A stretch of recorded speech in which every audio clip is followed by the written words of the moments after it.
Ketika itu, terbit sebuah kitab berjudul Minhaj al-Istiqomah Fiddin Bisalamah. Kitab ini ditulis oleh Sayyid Utsman bin Abdullah bin Aqil bin Yahya al-Alawi yang kemudian lebih dikenal sebagai Habib Utsman. Buku karyanya berisi di antaranya apa yang dia sebut sebagai 22 praktek bid'ah yang terlarang dilakukan oleh umat Islam. Salah satu yang sangat menyakiti ulama pribumi adalah pendapat Utsman bin Yahya yang membid'ahkan mereka yang menentang pemerintahan kolonial Hindia Belanda. Sahabat Ibn Al-Wahhab, dari kitab yang dikarang oleh Utsman bin Yahya ini, ratusan kiai Nusantara kemudian dibantai oleh kolonial Belanda.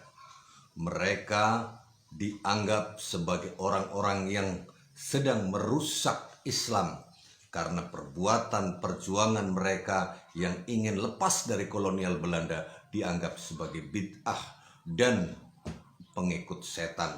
Nah, sahabat TV Al-Wahhab, betapa hebatnya Utsman bin Yahya ini memberikan fatwa karena dia telah diangkat sebagai mufti Batavia, sehingga Belanda sebagai penjajah kala itu punya dasar yang kuat untuk menghabisi kiai-kiai Nusantara yang hendak melakukan perlawanan terhadap kolonial Belanda.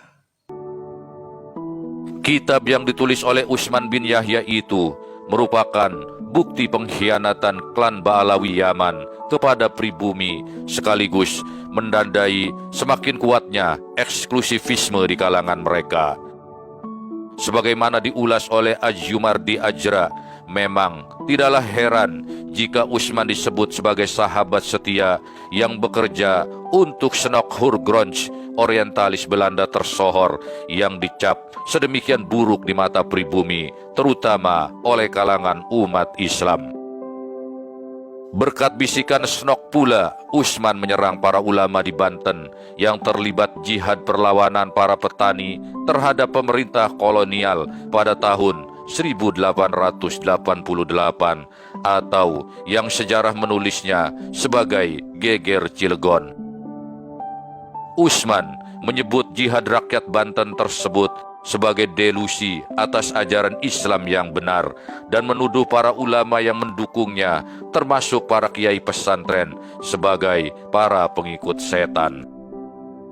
Setelah menulis kitab yang sejatinya merupakan lobi Snok terhadap kelompok Utsman untuk membonsai dan melemahkan perlawanan rakyat dan kiai terhadap kolonial Belanda, maka tak bisa dipungkiri lagi bahwa Ba'alawi ini memang telah bekerja sama untuk kepentingan Belanda.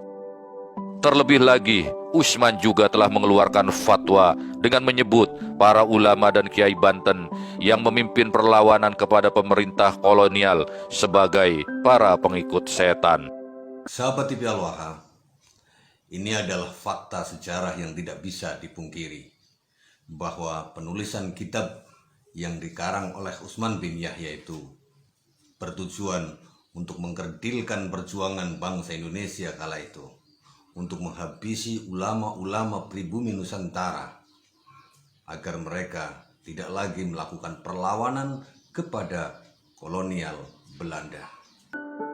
Atas jasa-jasanya tersebut, pada tahun 1898, Utsman diangkat menjadi mufti Batavia dengan gaji sebesar 100 gulden, jumlah yang sangat besar pada masa itu. Bahkan tak selang berapa lama, Utsman secara khusus diminta menyusun doa persembahan untuk Ratu Belanda Wilhelmina yang akan dilantik menduduki singgasana.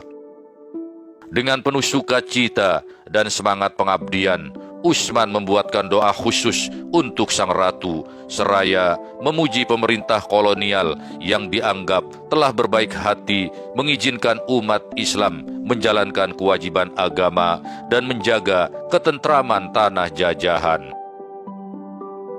Kapan dan di mana doa itu dibacakan? Di Masjid Pekojan pada tanggal 2 September 1898, dan tak tanggung-tanggung doa Utsman bagi Ratu Wilhelmina tersebut dibacakan ba'da sholat Jumat. Demikianlah catatan tersebut ditulis oleh Jajat Burhanuddin dalam bukunya yang berjudul Ulama dan Kekuasaan, Pergumulan Elit Politik Muslim dalam Sejarah Indonesia. Sahabat TV Al-Waha, ini adalah bukti sejarah di mana perjalanan sejarah Utsman bin Yahya tersebut bukanlah menguntungkan pihak bangsa Indonesia, tetapi lebih mereka atau dia sendiri berusaha untuk mematahkan perjuangan bangsa Indonesia yang ingin terbebas dari penjajahan, yang ingin merdeka. Justru Utsman bin Yahya menjadi antek dari penjajah karena dialah yang menentukan keputusan bahwa perjuangan melawan kolonial Belanda adalah sesat dan perbuatan setan,